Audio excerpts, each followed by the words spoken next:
ماہ مبارک کے فضائل کو جاننے کی کوشش کریں۔ اس ماہ مبارک کی ساری فضیلتیں دراصل قرآن حکیم کے نزول کی وجہ سے ہیں۔ یہی وجہ ہے کہ اللہ سبحانہ وتعالی نے فرمایا سورۃ البقرہ آیت نمبر 185 میں شہر رمضان الذی انزل فیہ القرآن، رمضان المبارک کا مہینہ وہ ہے جس میں اللہ سبحانہ وتعالی نے قرآن نازل فرمایا۔ تو اس ماہ مبارک کی تمام عظمتیں، فضیلتیں اور برکتیں دراصل نزول قرآن کی وجہ سے ہیں۔ اللہ کے رسول صلی اللہ تعالی علیہ وسلم نے فرمایا، جامع ترمذی کی روایت میں تفصیل آتی ہے، جب رمضان المبارک کا آغاز ہوتا ہے تو اللہ سبحانہ وتعالی جنت کے سارے دروازوں کو کھول دیتے ہیں، ان میں سے ایک دروازہ بھی بند نہیں ہوتا، اور جہنم کے سارے دروازوں کو اللہ سبحانہ وتعالی بند کر دیتے ہیں، ایک دروازہ بھی کھلا نہیں ہوتا۔ اس کا مفہوم یہ ہے کہ جو بندہ طلب اور تڑپ پیدا کر لے دل کے اندر، خلوص نیت کے ساتھ محنت کر، اللہ تعالیٰ جنت کے حصول کو اس کے لیے انشاءاللہ آسان فرما دیں گے، اور جو واقعتاً جہنم کا خوف دل میں پیدا کرے اور اللہ کے عذاب سے بچنے اور ڈرنے کا عزم مصمم کر لے تو پھر اللہ سبحانہ وتعالیٰ اس کے لیے جہنم سے بچنے کے معاملے کو آسان فرما دیتے ہیں۔ تو حدیث کے الفاظ یہ ہیں کہ جب ماہ مبارک کی پہلی رات ہوتی ہے تو جنت کے سارے دروازے کھول دیے جاتے ہیں، ایک دروازہ بھی بند نہیں ہوتا، اور جہنم کے سارے دروازوں کو بند کر دیا جاتا ہے، ایک دروازہ بھی کھلا نہیں ہوتا۔ اسی طرح مزید الفاظ آتے ہیں کہ ہر رات میں اللہ سبحانہ و تعالیٰ کی طرف سے بندوں کی مغفرت کا اعلان کیا جاتا ہے۔ یہ نیکیوں کا موسم بہار اور اللہ کی رحمتوں اور بخششوں کو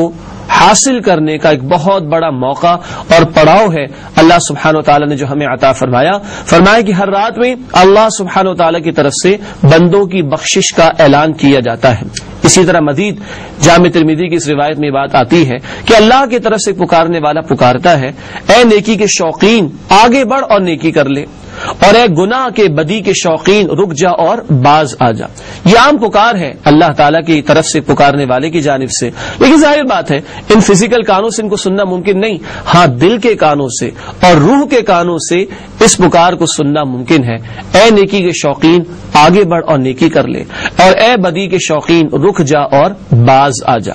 اسی طرح ایک اور حدیث میں ذکر آتا ہے، بخاری شریف کی روایت ہے، اللہ کے رسول صلی اللہ علیہ وسلم نے فرمایا کہ اس ماہ مبارک میں شیاطین کو جکڑ دیا جاتا ہے۔ شیطان ہمارا بہت بڑا دشمن ہے، اور اللہ تعالیٰ کی تائید اور توفیق کے بغیر ہم اس کی شرارتوں سے بچ نہیں سکتے۔ اس ماہ مبارک میں اللہ کا ایک احسان یہ ہوتا ہے کہ شیاطین جو کہ طغیانی پر آ جاتے ہیں، سرکشی پر آ جاتے ہیں، ورغلاتے ہیں اہل ایمان کو، ان کو بند کر دیا جاتا ہے۔ یوں اس ماہ مبارک میں ایک روحانی ترقی کی کوشش کرنا اللہ تعالیٰ بندوں کے لیے آسان فرما دیتے ہیں۔ اسی طرح مسند احمد میں ایک روایت آتی ہے جس میں کئی باتیں بیان ہوئیں، جن میں سے ایک بات یہ ہے کہ اللہ سبحانہ و تعالیٰ جنت سے خطاب کرتے ہیں اور فرماتے ہیں کہ میں نے تجھے تیار کیا ہے، اور کچھ ہی عرصے میں میرے بندے جو محنتیں کر رہے ہیں، مشقتیں کر رہے ہیں، وہ دراصل تیرے قریب آ جائیں گے اور تیرے اندر داخل ہو جائیں گے۔ یعنی اتنا کچھ اللہ تعالیٰ تیار ہے۔ اب ہمیں جاننا چاہیے اور غور و فکر کرنا چاہیے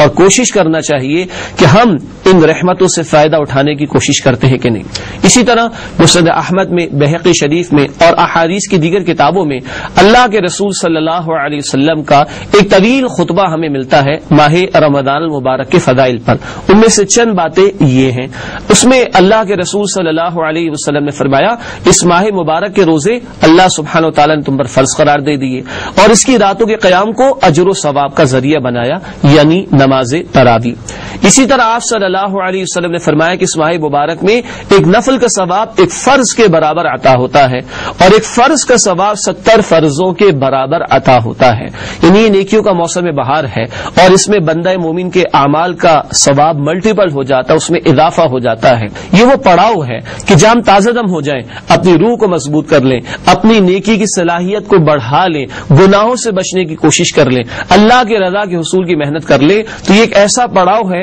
کہ ہم روحانی سطح پر تازہ دم ہو جائیں گے اور اپنے سفر زندگی کو کامیابی کے ساتھ اللہ کی اطاعت میں رہتے ہوئے مکمل کرنے کے قابل ہو سکیں گے۔ تو فرمایا کہ ایک نفل کا ثواب ایک فرض کے برابر عطا ہوتا ہے، اور ایک فرض کا ثواب 70 فرضوں کے برابر عطا ہوتا ہے۔ اسی طرح یہ بات بھی بیان کی گئی کہ اس ماہ مبارک کا پہلا عشرہ وہ رحمت کا ہے، اس کا دوسرا عشرہ وہ مغفرت کا ہے، اس کا تیسرا عشرہ وہ جہنم کی آگ سے آزادی کا ہے، یعنی کہ اللہ تعالیٰ تو دینے کو تیار ہے، اب سوال ہے کہ ہم لینے کے لیے تیار ہیں کہ نہیں، ہماری نگاہوں میں ان رحمتوں اور بخشش اور برکتوں کی فضیلت ہے کہ نہیں، اس کی کوئی ویٹیج اور اہمیت ہے کہ نہیں۔ اللہ تو عطا کرنے کو تیار ہے، دیکھنا یہ کہ ہم تو کوتاہی کہیں نہیں کر رہے۔ فرمایا کہ پہلا عشرہ رحمت کا ہے، اور دوسرا عشرہ مغفرت کا ہے، اور تیسرا عشرہ جہنم سے آزادی کا ہے۔ اس بات کی تشریح علماء نے اس طور پر بھی فرمائی، اللہ کے کچھ بندے وہ ہیں جو عام طور پر بھی نیکیاں کرتے رہتے ہیں، تو پہلے ہی عشرے سے رحمتوں کا نزول ان پر شروع ہو جاتا ہے۔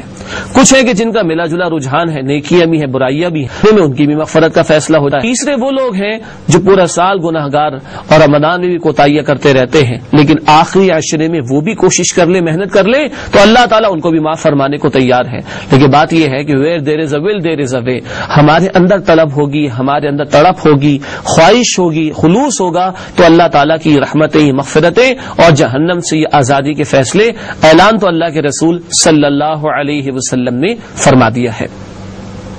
اب بات کو تھوڑا اور آگے بڑھاتے ہیں۔ اس فضیلت کے بیان کے بعد ایک اور حدیث سامنے رہے، اور اگر پورا رمضان المبارک وہ حدیث ہمارے سامنے رہے تو میں سمجھتا ہوں کہ ہماری محنتوں میں کوئی کمی نہیں ہوگی بلکہ اضافہ ہوگا۔ ایک مرتبہ کا واقعہ ہے، مستدرک حاکم ایک حدیث کی کتاب ہے، اس میں نقل کیا گیا کہ جبریل امین علیہ السلام تشریف لائے اور انہوں نے 3 بددعائیں فرمائیں۔ ایک کا ذکر کرتا ہوں، وہ بددعا ایک یہ تھی کہ جبریل امین جو کہ تمام فرشتوں کے سردار ہیں، وہ بددعا کر رہے تھے کہ تباہ و برباد ہو جائے وہ شخص کہ جس کے سامنے رمضان المبارک کا مہینہ آئے اور گزر جائے اور وہ اپنی بخشش نہ کرا سکے۔ تو اللہ کے رسول صلی اللہ علیہ وسلم نے جو تمام رسولوں کے سردار ہیں فرمایا آمین۔ غور فرمائیے، سارے فرشتوں کے سردار کی بددعا ہو اور تمام رسولوں کے سردار صلی اللہ علیہ وسلم کی آمین ہو تو یہ بددعا رد نہیں ہو سکتی۔ معلوم نہیں کہ آئندہ زندگی میں کبھی ہمیں یہ مبارک مہینہ، یہ اتنا اہم برکتوں والا مہینہ سکے، شاید یہ ہماری زندگی کا آخری رمضان ہو۔ اس طور پر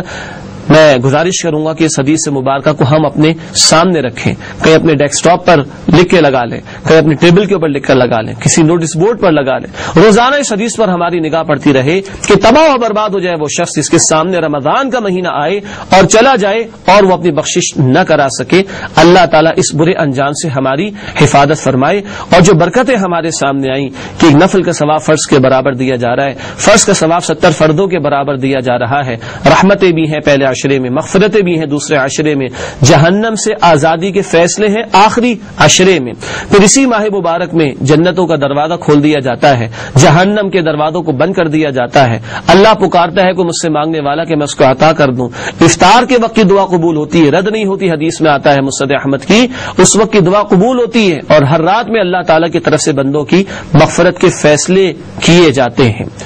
ایک اور بات جس کی طرف توجہ کرنا ضروری ہے کہ یہ سارا معاملہ یہ ہے کہ ہمارے اندر طلب اور تڑپ کتنی ہے۔ جتنی طلب اور تڑپ ہوگی اللہ سبحانہ و تعالیٰ کی طرف سے توفیق بھی اتنی ملے گی۔ چنانچہ اللہ کے رسول صلی اللہ علیہ وسلم کی حدیث ہے بخاری شریف میں، اور حدیث قدسی ہے، اللہ کا کلام ہے، اور